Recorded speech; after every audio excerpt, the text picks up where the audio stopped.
আসসালামু আলাইকুম। আমি বাংলাদেশি ব্লগার পপি বলছি, ব্যস্ততম শহর ঢাকা থেকে। কেমন আছেন সবাই? আশা রাখি যে যেখানে আছেন অনেক ভালো আছেন। দোয়া রাখি আল্লাহ যাতে আমাদের সবাইকে ভালো রাখে, সুস্থ রাখে। কাছে এবং দূরে, দেশে এবং দেশের বাহিরে যে যেখান থেকে আজকে আমার ভিডিওটি দেখছেন, সবাইকে অনেক অনেক দোয়া আর ভালোবাসা জানিয়ে আজকের ব্লগটি আমি শুরু করেছি।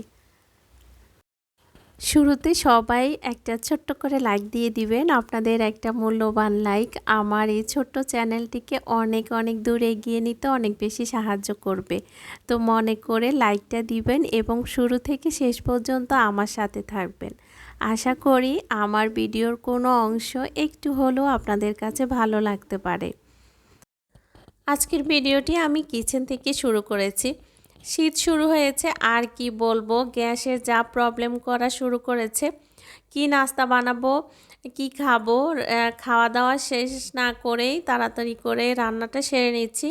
কারণ কিছুক্ষণের মধ্যে গ্যাসটা চলে যাবে। আমার বাসায় 8টা-9টার মধ্যে গ্যাস চলে যায় বলতে অল্প একটু থাকে। আমি কোনো রকম অন্য সব কাজ করতে পারি, যেমন ডিম ভাজা, একটু গরম পানি করা, হালকা পাতলা যে কাজগুলো এগুলো অন্তত করতে পারি। একদমই যে জায়গা তা কিন্তু না, কিন্তু সকালবেলা নাস্তা বানানোটা বেশি কষ্ট হয়ে যায়। রুটি পরোটা এত অল্প গ্যাসে আমার আসলে করা সম্ভব হয় না। তো আমি আসলে অল্টারনেটিভ কোনো কিছু এখনও নিই নাই, কারণ ভেবেছিলাম হয়তো বা গ্যাসের সমস্যাটা সমাধান হয়ে যাবে।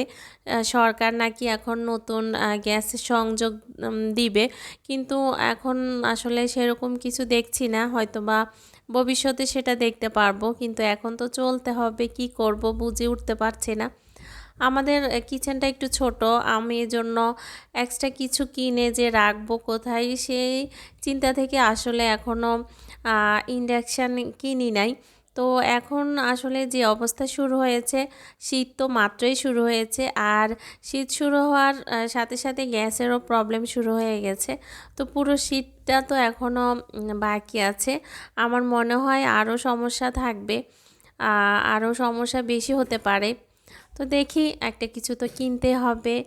আল্লাহ পেট তো দিয়েছে, খেতে তো হবে। আমরা এত কিছু করছি একমাত্র পেটের ক্ষুধা নিবারণের জন্য, আর বাকিগুলো হচ্ছে অন্য কিছু। কিন্তু আগে আমরা সবাই চিন্তা করে দুই মুঠো ভাত কিভাবে খাবো, কিভাবে ইনকাম করব, এই পেটের জন্যই তো, তাই না? তো সেটা তো আগে আমাদেরকে ব্যবস্থা করতে হবে, কিভাবে রান্না করব, কিভাবে কি করব।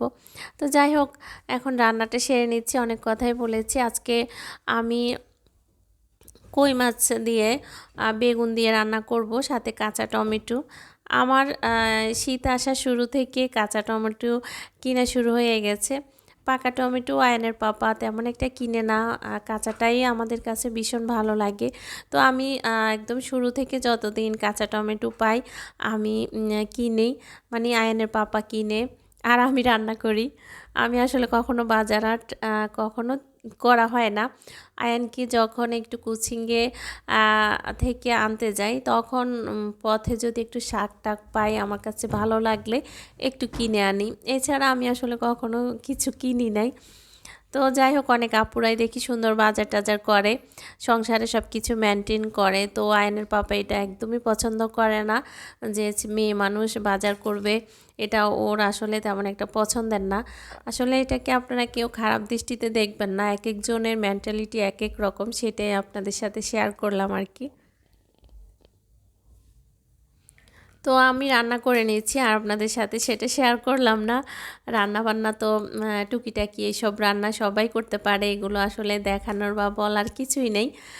তো যারা নতুন তাদের জন্য আসলে এটা অনেক বিষয়, রান্নাটা আসলে আমি বলছি আর কি, এটা দেখানোর কিছু না, অনেকের কাছে এটাই অনেক মানে শেখানোর বিষয় বা শিখার বিষয়, যে এটা শিখতে হবে। যারা নতুনভাবে রান্না শুরু করে বা নতুন বিয়ে শাদী হয়েছে, শ্বশুরবাড়িতে গেলে অনেকেরই অনেক কথা শুনতে হয় প্রথম প্রথম, বউ এটা পারে না, সেটা পারে না। এটা আসলে আমাদের বাঙালির নিয়ম, এটা বলে।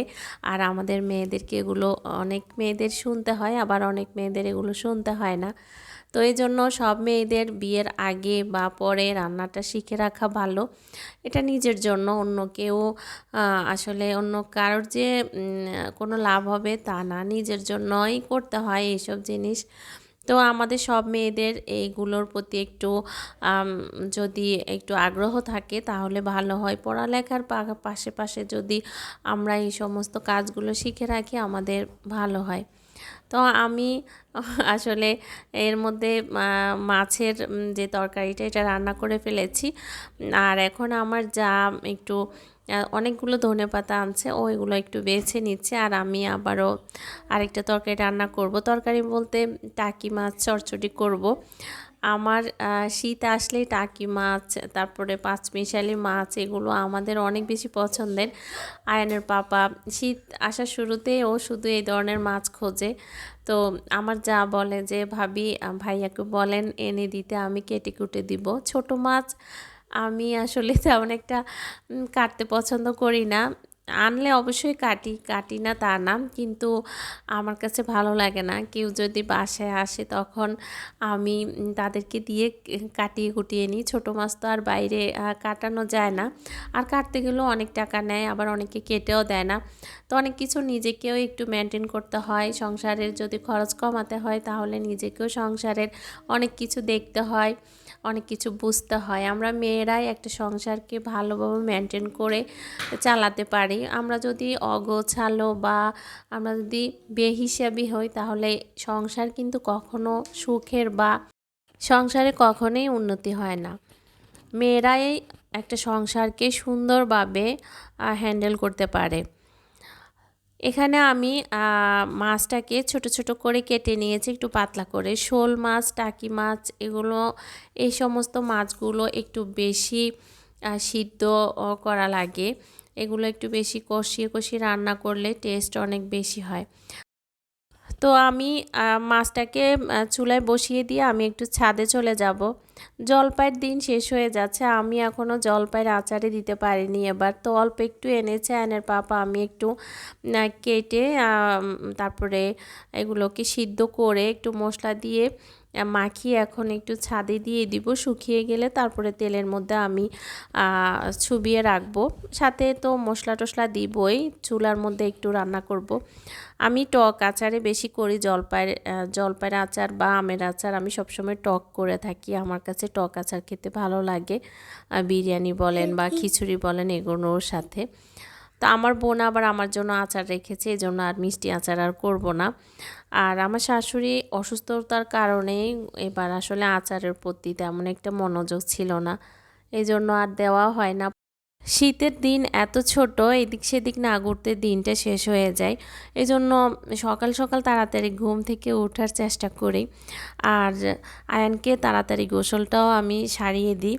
ভাবলাম যে ওকে গোসলটা করিয়ে দিয়ে আমি ছাদে যাব, তো কিছুক্ষণ ও ছাদে থাকবে, একটু শরীরটাও গরম হবে। আর শীতের রোদে তো ভিটামিন ডি পাওয়া যায়, এজন্য কিছুক্ষণ ওকে ছাদে রেখেছিলাম। তারপর ঘরে আসলাম, ক্ষুধা লেগেছে। গতকালকে একটা ফুডিং বানিয়েছি, তো ভাবলাম নিজেও একটু খাই, আয়ানকেও একটু দিব। আমি বানিয়েছি ঠিকই, কিন্তু মুখেও দিই নাই, এটার জন্য আমাকে বকা শুনতে হয়েছে। আয়ানের পাপা খুব বকা দেয়, কিছু বানালে আমি আসলে নিজে খুবই কম খাই, কেন জানি খেতে ইচ্ছে করে না, জানি না। অন্য কেউ যদি বানিয়ে একটু সামনে দেয় তখন মনে হয় খেতে মন চায়, কিন্তু নিজে বানিয়ে আবার সেটা নিজে খেতে অলসতা লাগে।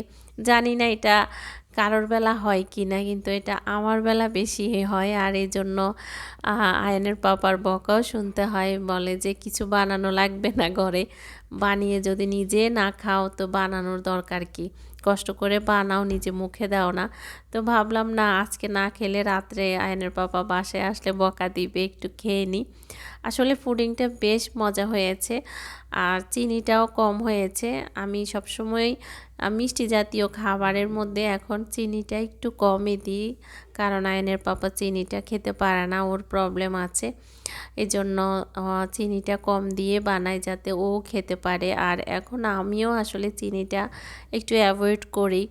যারা আমার এই ভিডিওটি দেখেছেন বা দেখছেন, আপনাদের কাছে যদি একটু ভালো লেগে থাকে আমার চ্যানেলটি সাবস্ক্রাইব করে আমার পাশে থাকবেন। আজকে এই পর্যন্ত, সবাই ভালো থাকবেন। আল্লাহ হাফেজ।